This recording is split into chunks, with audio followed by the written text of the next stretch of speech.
make it happen. It's all good. All right. Hello, Mr. Bosco. Tony, are we doing formal names today, or are we? I was going to ask that too, but I don't want to be anarchy. We can do whatever folks are comfortable with, for sure. They can't be talking. I'm going over there with everybody.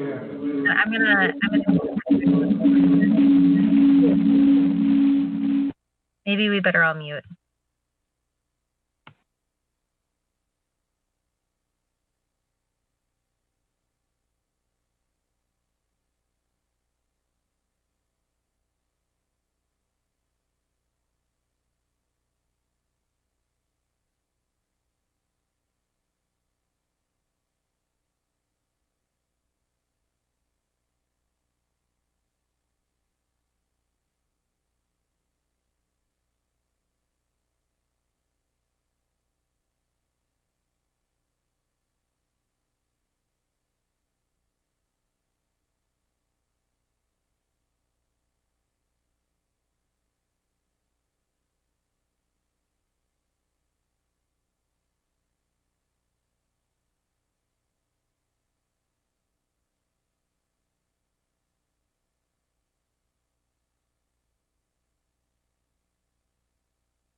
Okay, I got 5:30, and I'd like to.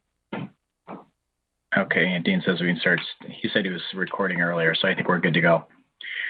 All right, I know there hopefully will be some more people joining us here shortly, but let's call the meeting to order. I have 5:30, and this is the Ad Hoc Language Barriers Committee, first meeting of that, and I'd like to welcome everybody. Thank you for your willingness to step up to the plate and be part of this committee. It's going to be, hopefully there'll be a lot of great initiatives that can be pushed forward to the board and implemented within our district to help with the language barriers that we have in the community or in our district.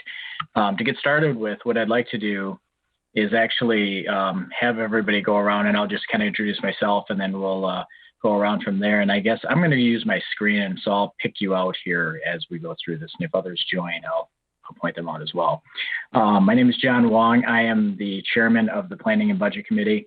I will be with you just for this meeting, and then from there it will be the chair that will take it from there. I'm on the board of education, lifelong resident of Beloit, very active in the community in a number of ways, have 2 kids in the district, and looking forward to a lot of wonderful things. We have a great board right now, and excited to see what's going to happen over the course of the next few years here. So with that, I'll turn it over to Megan. And hi, good evening, everybody. Can you hear me okay? I was going to say, do we want to use formal names, or do we want to, we've gotten a very formal with the board, and I'm not sure if everybody's okay with first names on this committee, or if we want to use last names and board members and titles. I'm not big on titles when it comes to committees myself, so if everybody's okay with first names, I mean, but it's your committee, so it's up to you. Okay, thanks for modeling that. If you have an opinion, why don't you weigh in on the chat so we're not all talking over each other, but I am certainly fine with being informal. We've got some good work to do. So yeah, my name is Megan, and I am also on the Board of Education. I am the vice president right now. It's my 2nd year. I've been hoping that we could get this sort of committee together for a while. We have an amazingly diverse community, and I'm excited to see what we can kind of do together to make sure that we can kind of strengthen our ability to reach more folks and increase access and just do all the good things, right? So yeah, just really excited to be here tonight, and I will take some notes. If there's something that I missed and you want me to throw them in the notes, just throw something in the chat and I'll copy and paste it in. So thanks for being here all this evening. Appreciate it. Do you want to go next to Maria? Sure.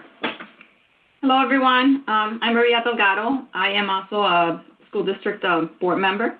I actually served in, I think it was the same committee last year. and that kind of got disintegrated. So I'm very excited to join back. And I see a lot of familiar faces. It's so nice to see all of you.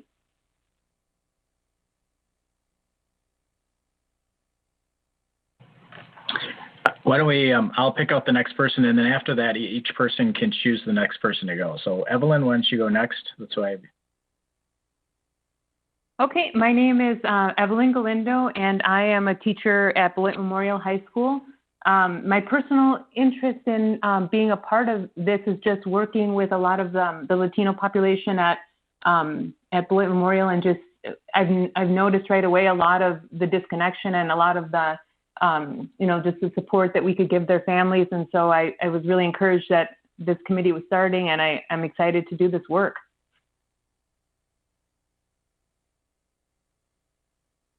Oh, and I'll pick the next person, Kurt. Gracias, Evelyn. My name is Kurt Hendrick. I am an 8th grade U.S. history teacher at Aldridge in the K-8 Social Studies chair, and in a former life president of the Beloit School Board. I've been involved with the Latino community, especially with in ministry, helping start what is now La Parroquia San Jose, and Latino service providers, LACLA. So this is, and yo hablo un poquito español. Es muy importante hablar muchos lenguajes, and that's about as far as it goes. But to me, it's just diversity is a huge gift of our community. And I'm going to go with Mr. Bosco, former scout leader. Tony Bosco, Director of Instructional Leadership and Equity for the School District Beloit. Very interested in increasing our ability to engage all of our families and make sure that they're able to partner with us in the educational process. So very excited to continue this work as well. I will go with Senor Tulio Duran.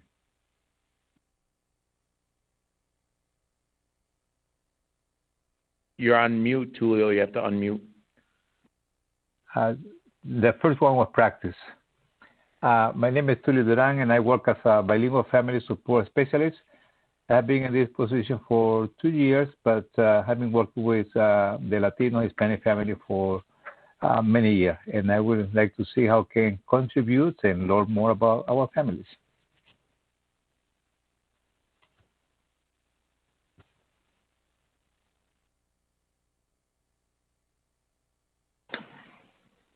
And I believe we have 2 others. Let me, Mr. Victor Barajas.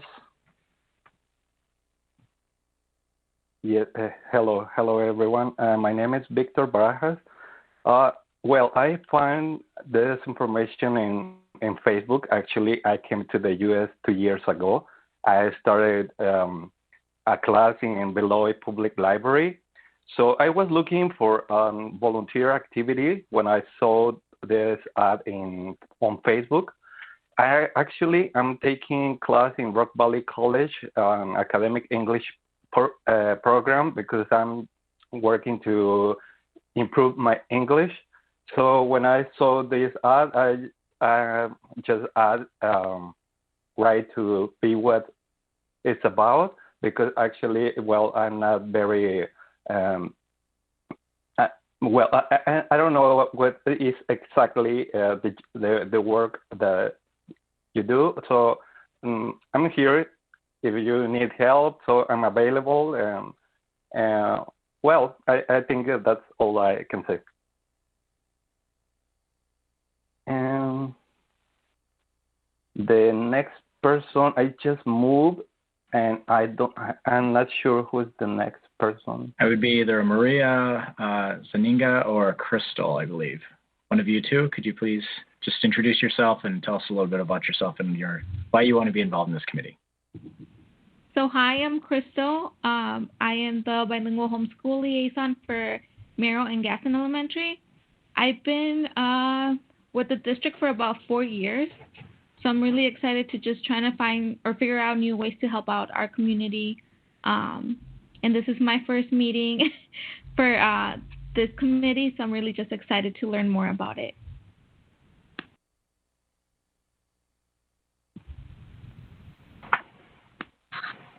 Maria, do you want to go? You're muted right now. I pass for now. I'm sorry. Oh. Okay, so now that we have introductions out of the way, we'll move on to the next item on the agenda, which is going to be the committee charge. And I appreciate everybody wanting to be involved in this committee. I've served on several different ad hoc committees over the years, so I think it's important to understand what an ad hoc committee is and what the purpose is, so that you as a community you don't get sidetracked. So as far as the background, this committee was formed out of another committee, one of the three major committees within the school board, which is called the Planning and Budget Committee, and that's the both Megan and myself serve on that committee right now and have actually for the last 2 years. And so this committee is formed out of that. With that, the charge, we came up with the charge for this, which is basically the purpose of this committee is to, and I'm going to put it in terms here, and I'm not sure if, I'm going to actually share my screen here. So we have, let me grab that. And so hopefully everybody can see this when it comes up.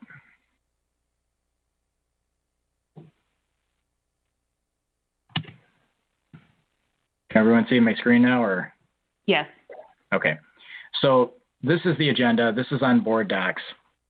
And I'm not sure if everybody has had the chance to go through board docs yet or not.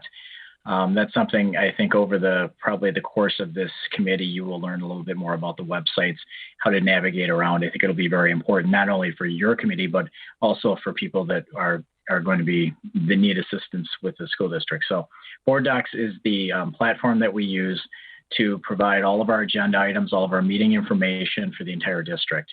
It also has the policies on here. There's a number of other things, and if you go up here, you can look in the library. There's all sorts of pull-down menus where you can access information. It's been very useful. We went to this a few years ago, but the charge, I'm going to highlight it here, is to assess current language barriers in the school district of Beloit and advise actions to remove those barriers between parents, community, and the school district. So this is basically the purpose of this. It's a very broad statement there.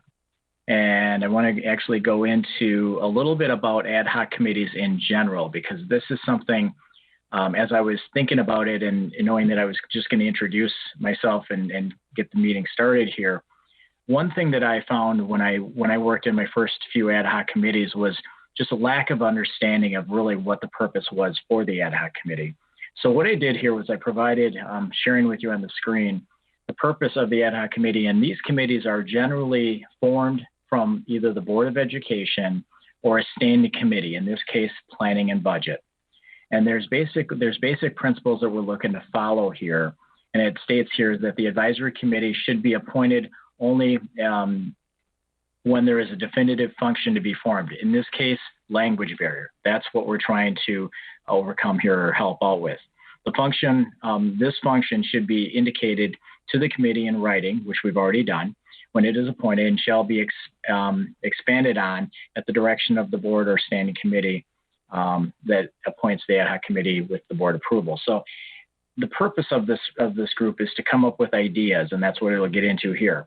This is a committee that has it's a finite committee, meaning you're going to be together for a period of time.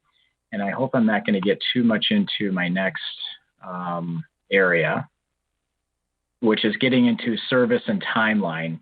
The timeline of this committee, and I want to make that very clear to everybody here, that the timeline is likely going to be anywhere from 9 months to a year.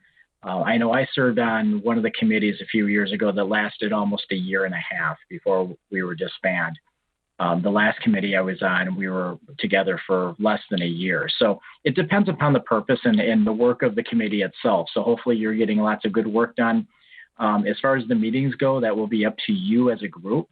And the hope is that everybody will be able to attend the meetings, every meeting, but we also realize that everybody will have conflicts from time to time, whether it's work or family or other activities that you're involved in. So, the hope is that you can attend all the meetings and be a big part of that. and have a say. But we hope that, if you can't, that you can make the majority of them.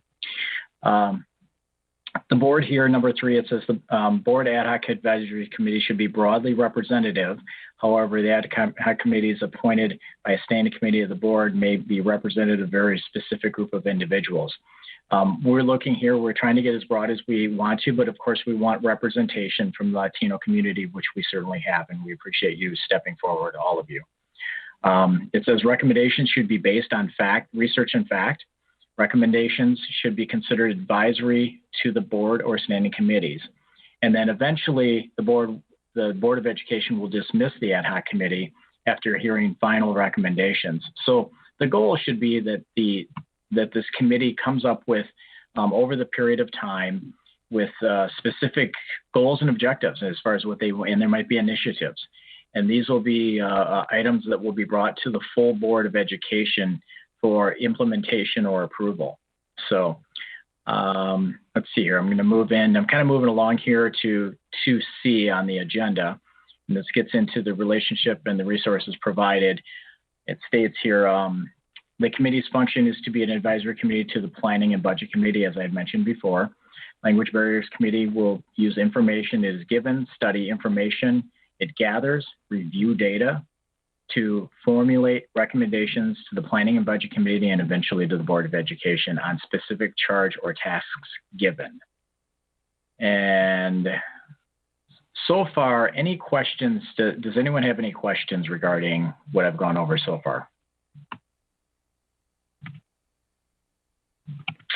Okay, hearing none. One of the first duties of this committee is to nominate a chairperson. And this chairperson will be the person that will kind of lead you going forward. My job today is just to kind of get you started. So the committee chair, the responsibility of that would be to create the agenda. Let's see here. Agenda is set. Let me go into that. Oh, okay. The committee chair going forward will be setting the agenda for all future meetings and the meeting times and locations. Hopefully over time, this group will be able to meet in person, but obviously in today's environment, we're all virtual, which is fine. And it's worked very, I think we've all adapted to the virtual world, and that's been great. I think it also will make it a little more flexible. I know I've found in my time, it's a little more efficient for a lot of people because you don't have the drive time. And we certainly respect that, and I can see this virtual being with us for forever. So with that being said, we need nominations for a committee chair. If anyone would like to nominate somebody else, that would be great. I nominate Megan. I was actually going to nominate Evelyn. Nothing says that you can't co-chair either.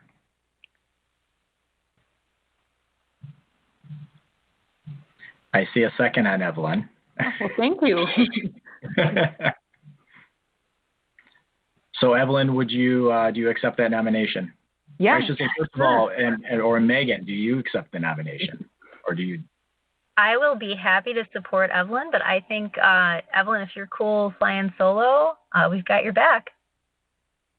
Okay, wonderful. Okay. Okay. Do we have any other nominations for committee chairman? Okay. Move to close the nominations. Okay. We'll close the nominations. All those in favor of electing Evelyn as Evelyn Galindo, is it? Galindo. Galindo, as chairman of the ad hoc committee, or Ad Hoc Language Barriers Committee, say aye. Aye. All those opposed, say nay. Okay, motion carries. So Evelyn, you, congratulations, first of all, and thanks for stepping forward on that. Sure. Now you get to take it from there as far as moving forward with the committee's tasks and objectives. So I will pass the baton over to you. Okay. Well, Megan, did you maybe want to tell us kind of the what you had in mind? Because I think you had a major role in organizing, and just give some background and. Sure. Yeah, no, I'll get you set up. So how this originally started was we had been discussing for an embarrassingly long time the best way for us to get all of our board policies translated.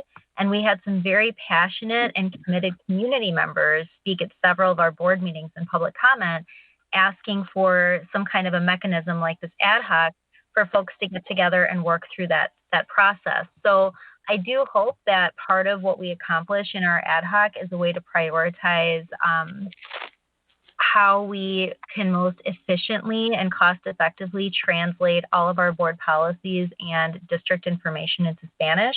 That should be part of it. But as that committee concept evolved a bit with the changing circumstances due to COVID, we decided that this would be a good ad hoc committee to use to identify all language barriers that exist between the district and what's going on in the district and our parents and community members, and maybe do some study and brainstorm recommendations to bring to the full board about how we could move to overcome those barriers. So we don't want to, I think John was really wise to point out that this is like, the scope has to be somewhat limited because we have to just accomplish the language barriers task. But I feel like if we define what, I think a good use of our time maybe this evening would be to define what is the scope according to this group of the language barriers that exist. And then at our next meeting, we could start talking about the ways in which we want to overcome those barriers. So is that enough to kind of add context? Yeah, I think so. Because I think the biggest thing then is that, like you said, identify, first of all, the barriers, because I know, like you said, the board documents and translating all the policies and things are critical.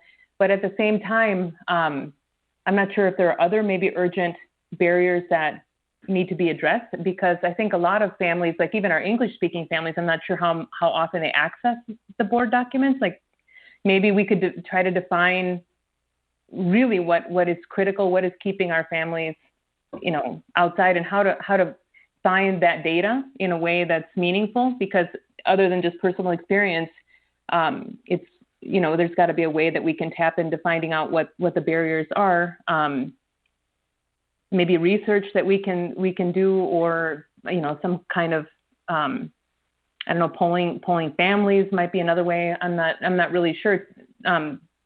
Tulio, you said you've done a lot with the Latino families. I'm not sure if you have some ways of accessing types of information that we could use to figure out what is, first of all, to find out if they feel that there are barriers, and then what the specific barriers are.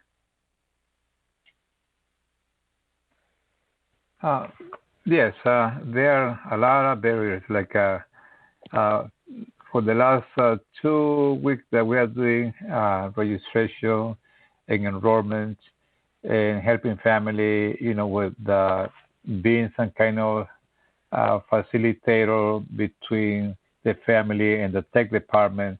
There is a lot of barriers there, in the tech area, but also trying to find ways how can we communicate better with the families, because we probably can have a good percentage of people who like to read that information and the district webpage, but there are some others that we get that information through different ways. So, but yes, there are a lot of barriers. We can find those together. I would agree with Tulio. I think one of the biggest barriers is the way that we disperse communication. We have a lot of families that don't utilize computers. And it seems that right now, technology is pretty much driving us. We have Zoom meetings right now, and not a lot of, and I'm sure that not a lot of like public or community members join in because of that, because it's through technology. And that's one of, for me, my opinion, I think that's one of the biggest barriers right now, going through, COVID. Yeah, I think that's a really interesting point, Maria, because if you think of, like when I just speak with my friends, they always say like they don't even know what WhatsApp is, but everybody in Latin America uses that, and so that could be just an example of, the kinds of, maybe we need to move towards something like that to send out communications to families, or just try to figure out what is it, like maybe Zoom or Hangouts or, those kinds of platforms. Maybe that's something that's not working, or there's a better way that we could do it, or, but I think kind of behind what you're saying is that it's not just a language barrier, but also a cultural barrier that we need to kind of figure out our way around. If I may, too, one thing that comes to mind, having been on the State Line Literacy Council, when the Latino community really began to grow, one of the issues that they often talked about was people were coming in to learn English, but many were illiterate in Spanish. So if we're doing communications that are written for people, even in Spanish, some may not be able to read it because they weren't, literate in that language to begin with either. So having other means, I think it's going to be huge. Other than, just one form, we have to have multiple means of communication. Actually, that you just touched on something that I think is kind of important. So one of the hats that I wear is I'm in my car and I'm cold, but I'm a reading interventionist at Whitewater, and one of the things that we talk about there a lot is text density, and even like how we send information out, even in English, is a bit text dense for some folks. And so I would be curious, I'm going to add that to kind of my list of barriers that we're identifying selfishly, because I think that our written communication needs to be less text dense and a little more visually accessible to everybody, because we also have a variety of reading levels in English in our community, and we want to make sure that parents can access everything and guardians can access everything they need. Megan, can you define text density? Yes. So imagine, like the small print thing that you get when you buy a warranty for something. That's very text dense versus like a children's book is not text dense. So like size of font, spacing out, how complex the sentences are. Like I'm somebody who's very inclined to write long, complicated sentences. And then when I switch gears, when I'm communicating out to parents, I keep things like in simple, short sentences to clearly convey ideas, or I try to clearly convey ideas. You know what I mean? So just like making sure we're conscious of that kind of communication. A lot of times, we're teachers, right? We're all, most of us are college educated, and we're used to, we want to teacher talk and alphabet soup everybody to death all day long with all of our acronyms and everything else. And that can be very intimidating to parents, Yep. And I'll keep myself off here. Next topic. I think this is our first year with bilingual homeschool liaisons, and Tulio and that group has had their second meeting, and I think it would be productive for us to maybe have them as guests for this team to kind of see how that is going and get some of their input, because again, they're at the very base ground level in trying to engage and support those families, and that may help us kind of discover a little bit more clarity on our charge in terms of what we need to address as a committee. So would that be a future agenda item? I don't mean to jump ahead, but just would that be something that you guys would like us to do? Invite the liaisons to come and talk? Okay. Yeah, I think so. So we've mentioned technology, communications, and text density, inviting the homeschool liaisons to try to figure out what specific barriers are. How do you feel about the translating the board, all the regulations of the board? I mean, do you think that's key, or? I think you're going to run into text density issues again. Yeah. Yeah. I know I had this conversation with a previous board member regarding the translations of the policies. And with the translations of the policies, you have to make it very simple to understand. We really have to, take in consideration that a lot of our parents, just like I think Kurt said, they don't have like any type of education, or they might be illiterate. as far as, reading levels.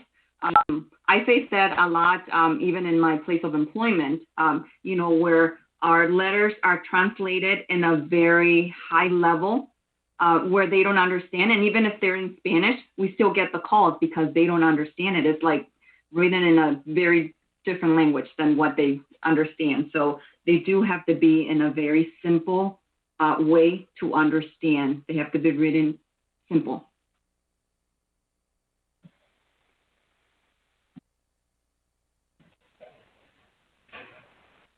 I just offer, based on what you just said, that part of the task of this committee could be to make a recommendation to the board to provide like short version summaries in both Spanish and English over some of our more relevant and complicated board policies, maybe things that are high traffic, like attendance, you know what I mean? Just like the stuff that everybody wants. And maybe part of what we do could be to send out a poll to folks and identify like what are the things you really need help understanding and you're really having trouble accessing,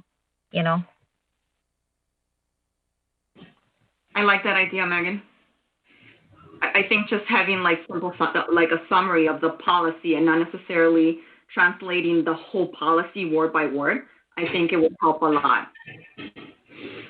So I'm also wondering, I know when I came to town, the African American community used to have a newspaper. My brain just went. Eugene Rutherford published it, and who since passed on. And you couldn't get like a subscription because they just distributed it through the churches. It's all at the black churches, and that's where you pick it up.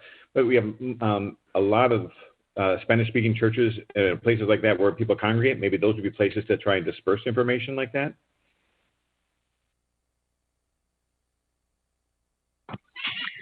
Going back to Maria's point, I want to say sometimes the translation is wrong.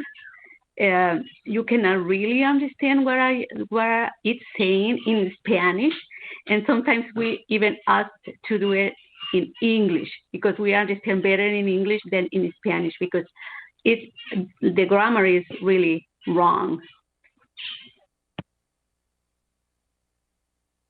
Yeah, along with that, just from personal experience in the high school, the newsletter that we were using was often very incorrect, where it would have like wrong dates and things. And I know that, the policies for translating were just like, I think we just run it through before we had the bilingual liaisons, we just ran it through a translator, and it was it wasn't working, I think, for a lot of families where it wasn't enough to help people understand what was going on. But there are, in several conversations I've had with parents, a lot of issues have come up that, we might want to investigate. Like, for example, just the way when they come into the school, some of the parents have said interactions with the first person that they see have been kind of cold, which could be a cultural thing, like that, maybe they're waiting for the secretary to say something and they, so I don't know, maybe there's something there where we could make people feel more welcome in some ways, or, other things like that are very cultural. Once you've been here a few generations, it's easy to know, like, the ACT test, everybody knows what that is, but maybe there's some gaps that we could bridge there where, some families don't know the process of how to do, extracurriculars and how to do, even expectations for, parents to be at sports or the level of engagement that parents can have. I know my family was very hands-off when I was growing up, and it would have been more productive had they been, hands-on, but it's kind of, you think like, you trust the school to do, to know what, they're doing. And so there might be a cultural thing to maybe research there on our part where we could find out what, how school, or maybe Victor, you've been here just 2 years, so maybe you could, shed some light on some of the differences that you think we have between the education systems and culturally, not just with language, but some of the cultural differences. Well, yes, I think it's really important for us when we came because it's true all that you have said. I agree also with what Maria said, because sometimes it is easier when we try to translate from English because we sometimes don't understand what are trying to say in Spanish because it's different how we speak or how we use the language there. So I'm agree with the part sometimes. But well, in my case, I started in Beloit with the Literacy Council. Then I moved to Roscoe, and I'm working also with the Literacy Council Rockford. And I took some classes with learning to the apps like Zoom, and because I'm taking now my class online also. So well, what I can say is maybe I'm not the I need to improve a lot, but I can help. In Mexico, I was a lawyer. I worked for a public defender office in a court of appeals. Probably I'm going back to Mexico maybe next year, but if I can help, I'm happy to help. That is awesome. Could I bring up two things? Oh, sorry. Go ahead, Kurt. Thank you. One, I'm thinking about what you were just talking about with the issues of translation.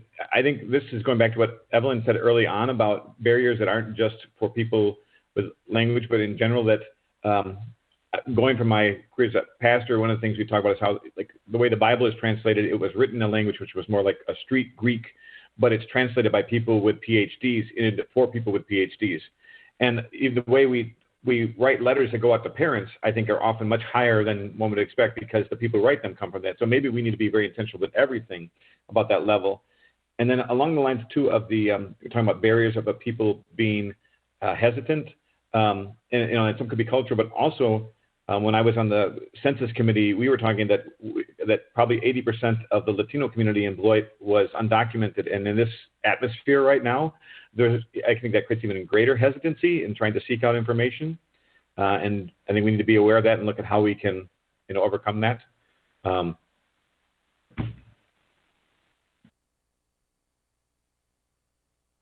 Those are really good points, Kurt. The other thing that I wanted to bring up too is engagement.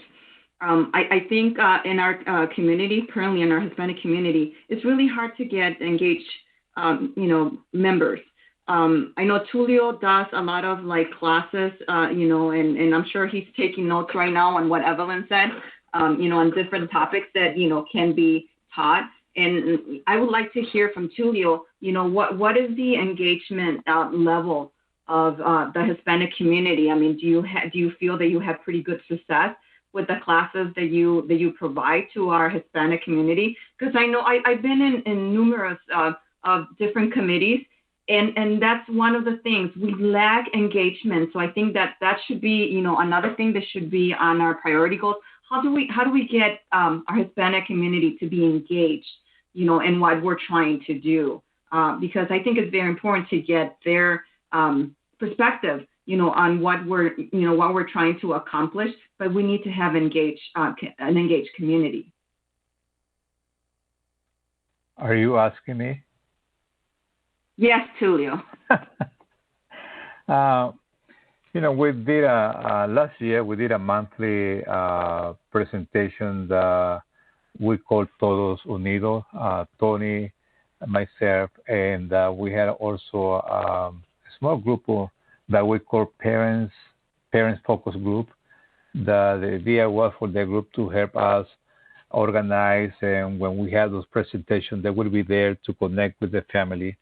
But depend on the topic.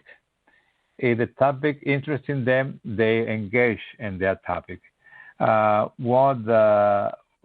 brought a lawyer from immigration lawyer from Madison, I think it was last year, and that is the largest group that we have. We probably have about 40 or 50 people.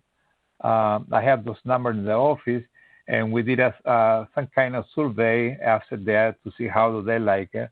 But I think the presentation is supposed to last 45 minutes to an hour. The presentation lasts 2 hours because people were asking a lot of questions. They engaged in that. And then after, I had to end the presentation, otherwise they will keep going, but we ended, and then when I look back, there were like 10 people lined up to ask questions to the lawyer. And he was very nice to answer those questions, very. But I think there was one the one that we had where they engaged very well. We also have we brought Black Hawk Technical College, community health, the clinic that is next to Beloit Public Library. And I don't remember what others. CTE with Mitch. With Mitch. So we have some people there, again, depending about their motivation, their topic of interest. But if I had to give an overall opinion, and then this is my personal opinion, what I saw, there was not too much engagement. Even though we sent a message through Blackboard, it's a phone call, text. We sent we made a postcard. Every presentation we made a postcard and we sent it, but we didn't meet, let's say, our expectation. Like I have a large group, but some of those who showed to the presentation, they're engaged. Even though they were like 10, 5, or 20, they were engaged in the presentation. Even though we brought, I think the last one was 3 students from Beloit College, and that was a very good attending, and also people were engaged in that one. So.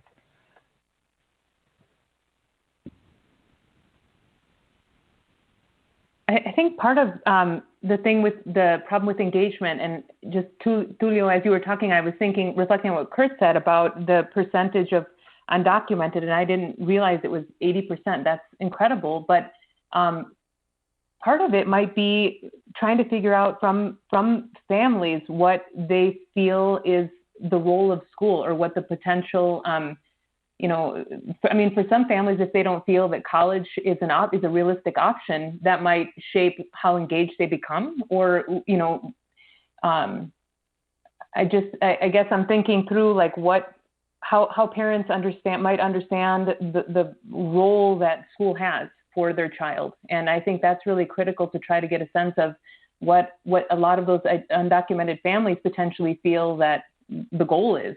Is it college? That might be a reason why they're not engaging in that. Or, maybe we could tap into something like a technical, a technical college route that would motivate more parental engagement, or just try to figure out what's going on there, because I think that has to be a key part of it, is what the role of school is for a lot of these families. It's not the typical student that we gear education toward, because we think most students are going, some are college bound, some are technical bound, but maybe a lot of our students are going to go to work and just get a support family. So I'm not sure if anyone has thoughts on that, or how we could get that kind of data in families. Well, I think what you just touched on is some really, that's a lot of very important topics that you just brought up, and like the meaning that we all make out of school. But in listening to what you were describing, we have so many programs that touch on different routes to post-secondary success, whether it's college, tech school, direct to work. And I think that part of our communication and our engagement has to be about not making our awesome programming like a best kept secret. Like, I think just in general, making a big push to market what we already have, and like kind of the direction that the district is going is really key to like all of our community members. But I think specifically, I love what you took away from what Tulio said, because I took the same thing away. Like, we have to show people like the relevance of participating and what the buy-in is, and that they have kind of skin in the game, and that there is something for everybody in our district.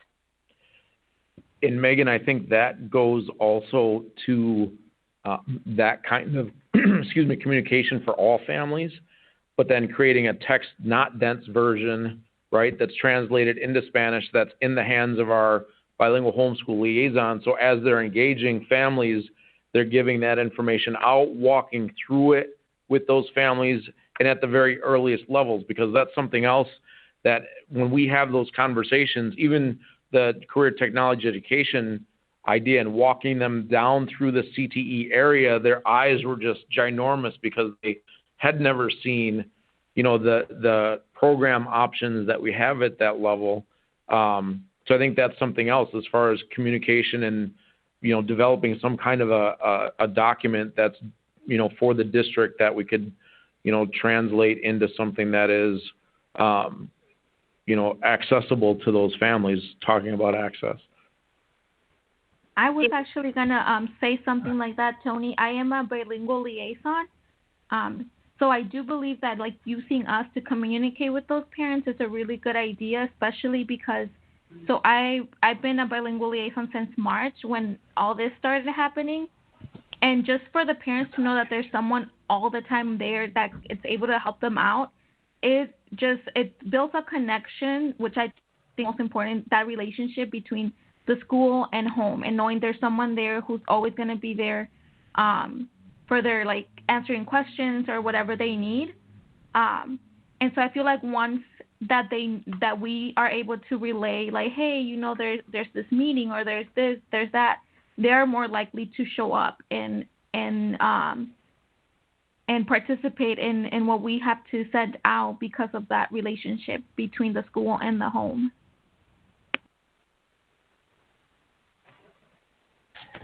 So, Crystal, what you're saying is that, you know, it's important to have that person-to-person contact, not just, you know, that mailing or that text or that phone call, or because it's normally a voicemail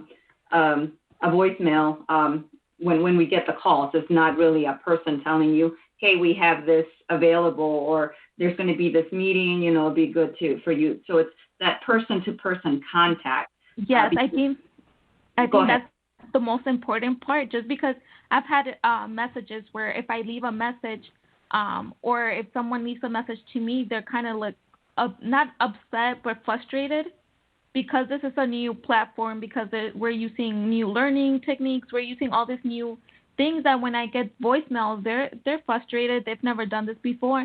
And then once you talk to them like person to person, either phone call or a video chat, everything changes, the whole scenery change. They're like, okay, there's someone there who's going to help me. And so we walk them through everything, and they seem to really appreciate that there's someone in school there to help them out with whatever they need. And I think that's part of that's cultural. I think for most Hispanic families, you know, having that, building that relationship. Normally, when they find a person to go to that is able to assist them, I mean, that's their person. They start forming their relationship and that trust, you know, and that's how we communicate, because that's myself as well. And I think it's part of, you know, our culture, because we're very socially adapted. Yes. Like, we like that person-to-person contact. Right. I just wanted to chime in, and well, I'm not supposed to be part of this committee. It's very interesting, and I had one comment, and something that I've discovered and I use frequently with the board is getting feedback from my kids. And I think something you may want to consider is whether it's surveying some of the successful kids that we've had in our district that have grown up in an Hispanic culture, and understanding, okay, what barriers did they have to overcome, and what are some things that they've discovered over the years that have been beneficial. So that's something that I wouldn't, like I said, you might want to include that, but I found that to be extremely beneficial. Even I'll ask my kids frequently questions just out of the blue about school and about, you know, what their feelings are. And it's amazing the information you get. It's a lot different than when it comes from an adult. I just want to make a comment related to translation. Something about what you call CURT, K-U-R-T, like why he said people with PhD translate something that wasn't, you know, and common people language, but you don't have to do a lot of translation. And one of the things that I take in consideration is that I have to respect the document that I have to translate. I don't want to what you call dissect, unless I talk to the other person and ask permission to rewrite that in Spanish. Otherwise, we run with that limitation, respecting the context and respecting what the other person wrote.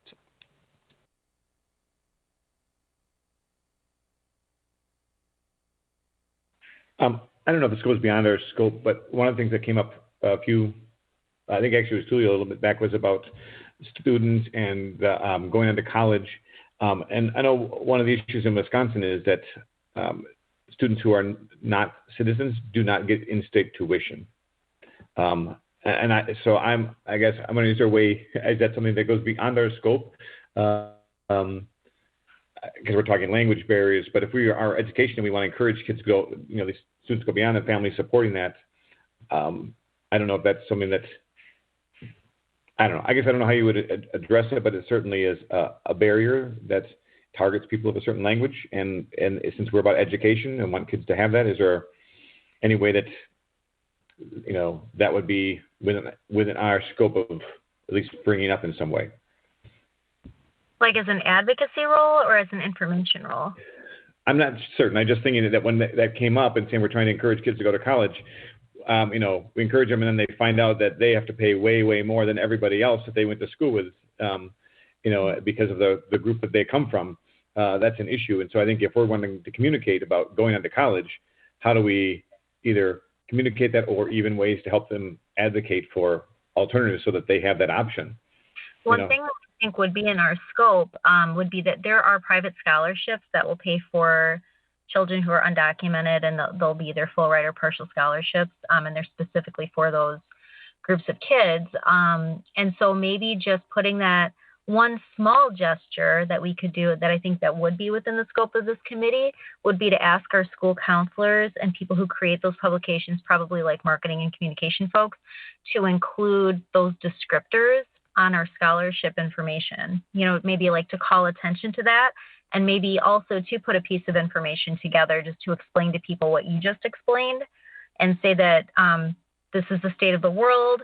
This is what, but here are some resources for you if you're in this situation. I think that, because that's part of how we communicate and overcome, and that is a culturally responsive issue. So I feel like that would be in our scope. I don't know what everybody else thinks. And equity is our charge. Personally, I think that's a good idea, Megan. I am a DACA student, so I am an undocumented. So when I graduated, or even before I graduated senior year, I didn't think about even applying for scholarships, because back then I didn't realize we had all this help or assistance. So I finished high school thinking I was just going to work, and college for me was not really an option, especially where the family I come from, our culture, and me being one of the oldest children at home, like I thought my job was just to work, and it was like a factory job, anything like labor, like that's what I was gonna do. So I think that a lot of parents, and based on my parents, they don't want that. That's not the job that we want our kids to really have. So I think that it would have been really, really nice if like we would have had that information back then, so that maybe I could have applied for scholarships and all of that. Thankfully, I have the DACA. I'm doing okay, but there are a lot of kids who don't have that, and based on how things are right now in the world, I don't know if that's going to be an option within the next 2-3 years. So. And I think, too, and this does go a little beyond the scope of this committee, but since we're having the conversation, I mean, if we are explicit about that information and communicating it to our families, then there's more sort of explicitly out in front of community leaders who could maybe create scholarships or create their own, you know what I'm saying, like kind of take on that cause. And that's certainly a recommendation when our ad hoc is completed, because this is, like John said, it's finite. We're going to accomplish the tasks that we lay out and be done. But we also have the opportunity to make our future recommendations and say, this was something that came up that was outside the scope of this ad hoc. However, we think that it would be to the benefit of the board to consider moving forward on, this or this topic, in a future ad hoc or in a future committee. So I'm going to include that. I'm still making like an informal list of stuff. So I'm going to include that on there. And I actually, since I keep talking right now, I was going to ask, I'm kind of a summarizer. Like I need to kind of like check in and see where everybody is. Just like helps me stay organized as like a human in meetings. Would you all be okay with me just screen sharing quick and showing us like what we've written down so far? And Evelyn, I want to ask if you want to continue to brainstorm or if we want to move on to next steps. I just want to kind of check in with everybody right now. So I'm going to stop talking and screen share and let Evelyn answer that question. I think it's great that you want to help keep us organized. That would be very good to just kind of check in and see if we've all kind of taken away the same key ideas. And yeah, it would be good to go on to the next steps. And yeah.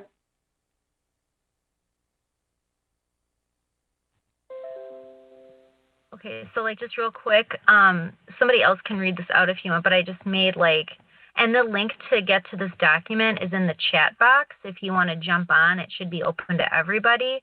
But I just jotted down, not very formally, just jotted down the ideas that I heard. And then at the bottom, I just wrote down 3 next steps that I already heard us identify. So I'll just freeze that up there.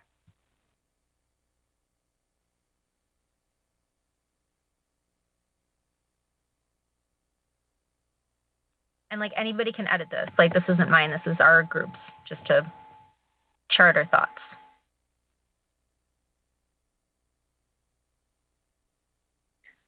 I think the one, and it's not necessarily that I would add it, but just to kind of talk more about the last idea that we were discussing about the scholarships.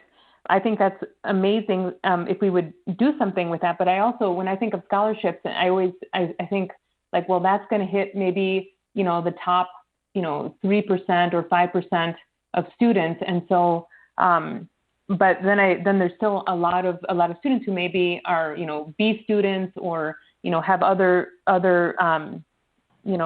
things going on that I guess what I'm asking is like, maybe what we need to do also for ourselves or for like our counselors is find some way to inform ourselves and our staff about what the possibilities are, even if you don't get a scholarship. Like, are there, like, what the reality of what these students have as options? Like, maybe a lot of, I don't know how much we know about DACA, but I think it's important to accept the reality that that there are so many undocumented students in our schools, or students that, are undocumented. And so to be able to address that as part of as not just like an additional thing, but as part of what we do on a regular basis, as part of the group that we need to serve, and not just put it on them to apply for scholarships, but to present to them, here's reality of what, if you have struggled through high school and you have, like, what are the real possibilities? I mean, because I've heard different things about, like some technical colleges have, like maybe Blackhawk has some programs, but it's very unclear to me. So when it's unclear to me exactly what the requirements are for certain schools and what students really have as options.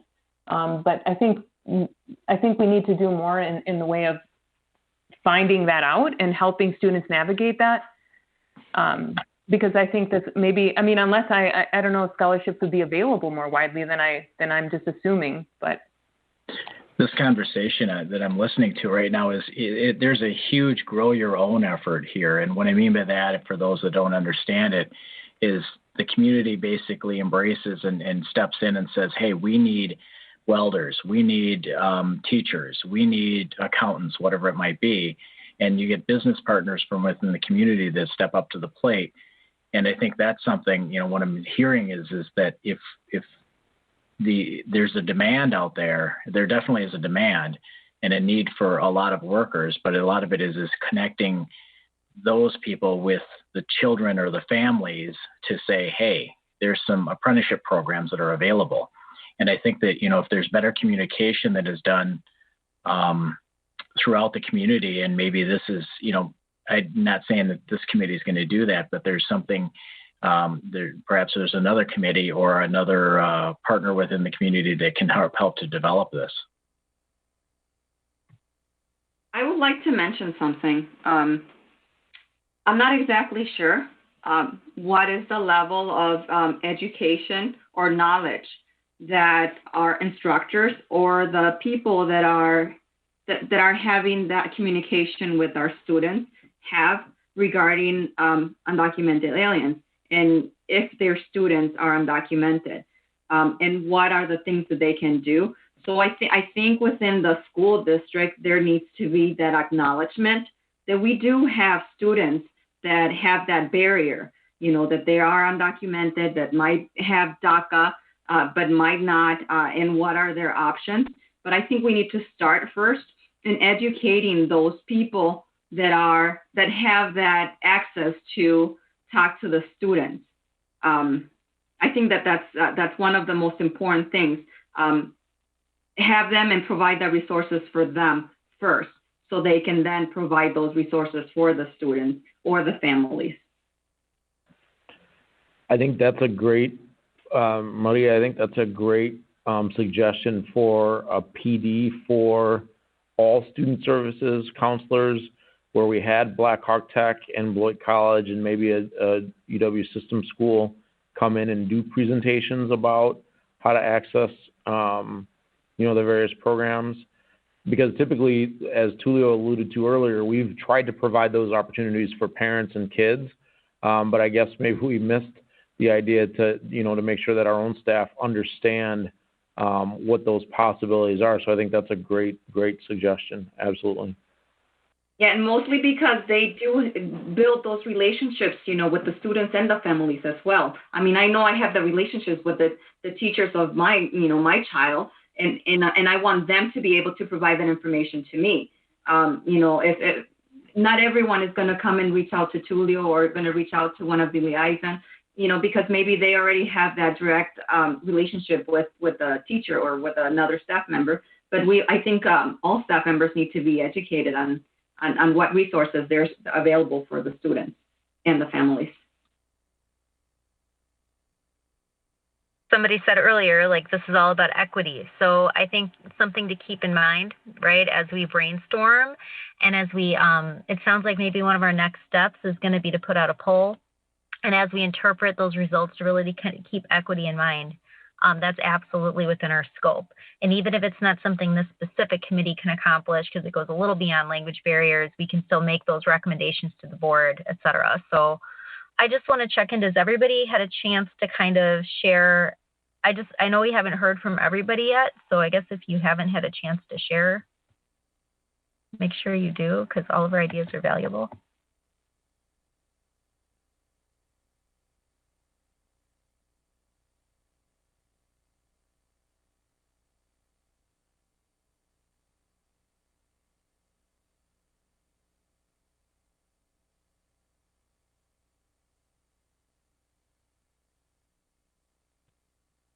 All right, what do we think about next steps? I know, Evelyn, you can kind of let us know when you think we should meet again, and we can kind of find a time, right? What should we do some homework, or what do we think we want to do next? Well, one idea I don't want to let slip away is what John mentioned as a resource for data, which is accessing our students and our children possibly. But we do have, I advise the Latino club at Beloit Memorial, and I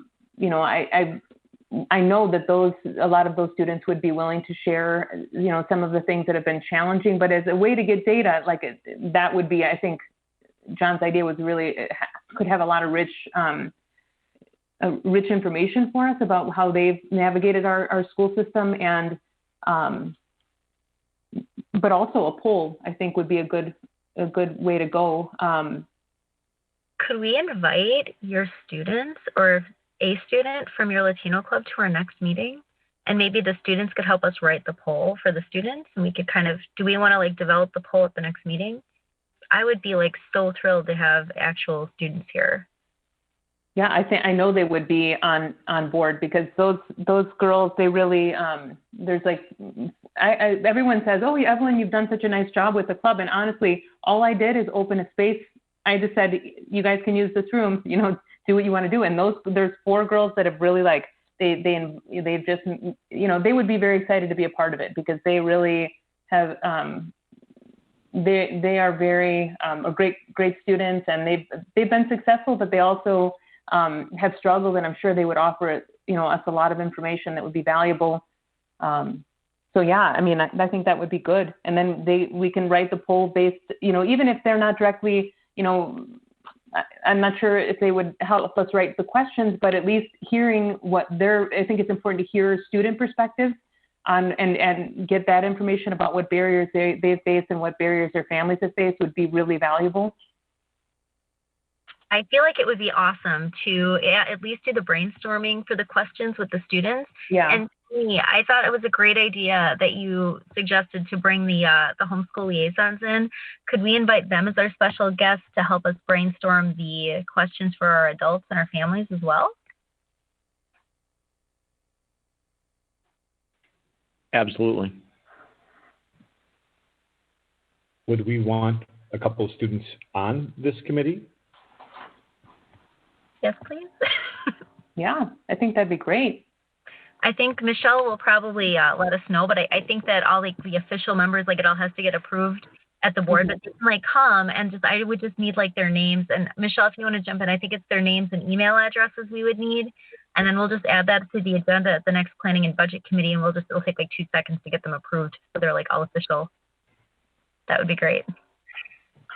Yes, that would be appropriate.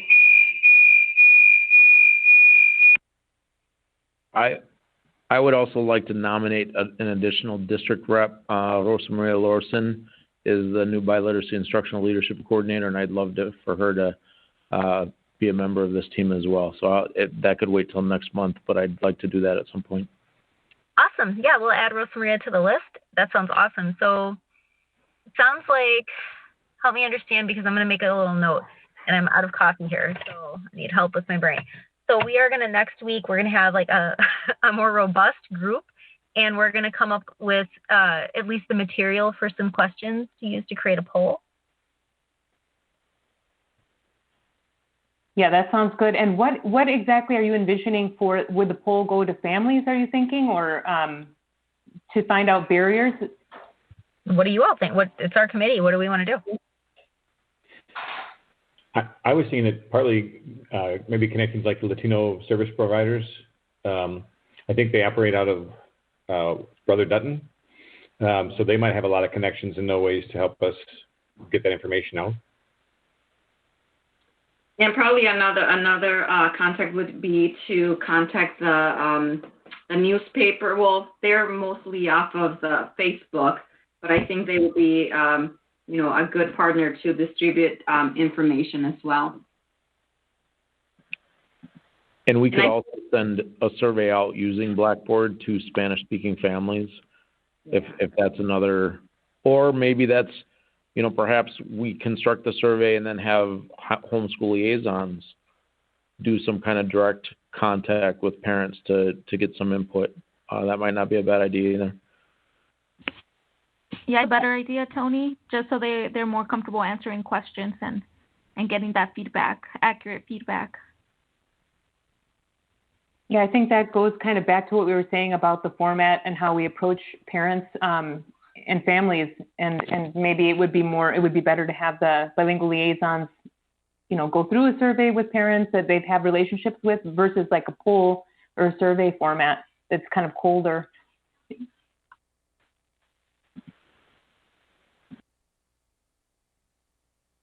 I feel like we're set up. I'm so excited.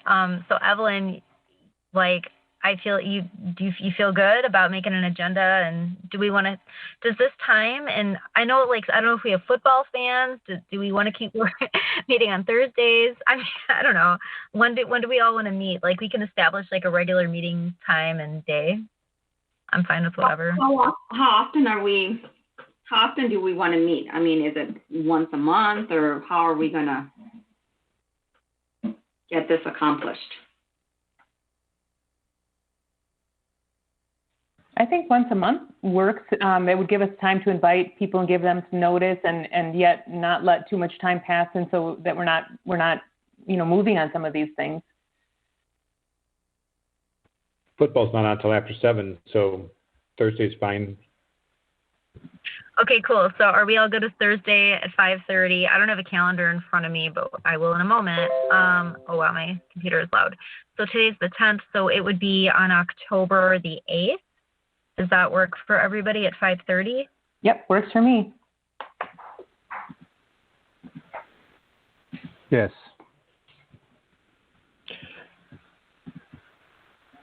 That is a parent-teacher conference night for the intermediates. I don't know if that's an issue or not, but just so the team knows. No, that's good. Before. Yeah, we wouldn't want to stay away from that night actually, because the bilingual homeschool liaisons would probably not be able to, because they'll be needed for conferences. Are we cool meeting the 1st then? Is that okay with everybody? I know it's kind of quick, and Evelyn made a good point about wanting to have time to invite everybody. What do we think? That works for me. I don't know if Kurt was saying something. Oh, sorry, I got the microphone. I was saying I have a conflict the first Thursday from 5 to 6:30. I have a meeting every month.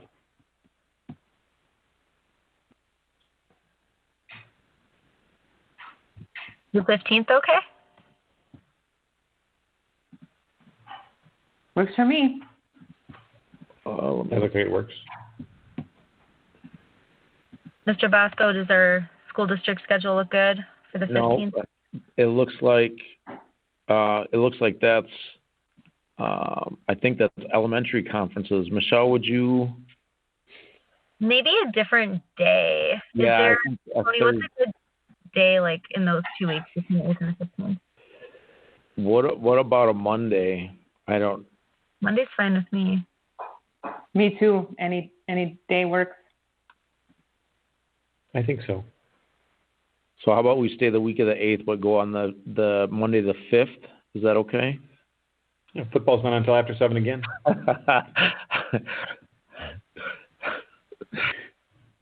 It's not like the Bears play every time, right, Tony? We probably need to set some norms for these meetings.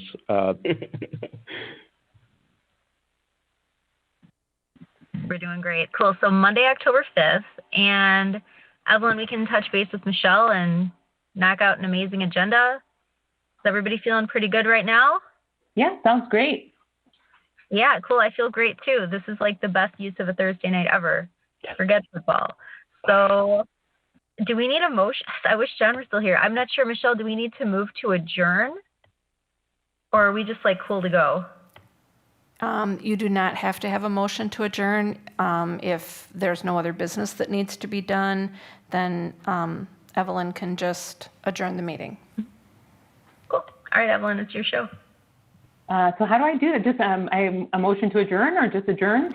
You would just ask if there's any other business that needs to be finished on the agenda. So it can only be stuff that's posted on the agenda. And if nobody else has anything to comment on for this agenda, then you would say the meeting is adjourned. Okay, so if nobody else has anything left to bring up today, the meeting is adjourned. See you all next month. Okay. Bye. Thank you, everyone.